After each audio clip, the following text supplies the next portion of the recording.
Hello दोस्तों, कैसे हो? नमस्कार दोस्तों, मैं आप सबका भाई रवि तिवारी। और दोस्तों आज एक बार फिर से हम लेके आ गए हैं अरविंद अकेला कल्लू का गाना एक आने वाला है, जिस गाने का टाइटल है नाच रे पत्थर की 3.0। दोस्तों आपको पहला ही गाना याद होगा, नाच रे पत्थर की, कितना ज़्यादा हिट हुआ था। सारेगामा कारवा। और दोस्तों ये नाच रे पत्थर की 3.0 ये गाना भी बवाल करेगा, बहुत ज़बरदस्त गाना है। और इस गाने में अरविंद अकेला कल्लू के साथ में नम्रता मला है, जो एक से बढ़कर एक गाना हिट दे रही है भोजपुरी के अंदर। सारेगामा कारवा।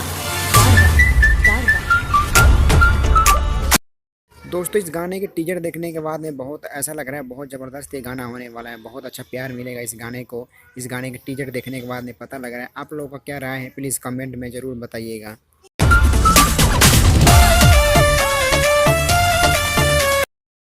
दोस्तों नाच रे पत्थर की जो गाना आया था अरविंद अकेला कल्लू का, आज से 1 साल पहले, वो गाना बहुत बवाल किया था, बहुत ज़्यादा हिट हुआ था। उसी तरीके से मुझे लगता है कि ये नाच रे पत्थर की 3.0 ये भी बहुत बवाल करेगा, बहुत ज़बरदस्त गाना है, बहुत अच्छा लग रहा है इस वीडियो को देखने के बाद में। खत जा। तो बस दोस्तों आज के लिए इतना ही। वीडियो अच्छी लगे तो लाइक कीजिएगा और चैनल को सब्सक्राइब कीजिएगा, ताकि हम एक से बढ़ के एक वीडियो आपके लिए लेके आते रहे। बस आप लोग अपना प्यार और आशीर्वाद बना के रखें, चैनल को लाइक और सब्सक्राइब करना ना भूलें। Thank you.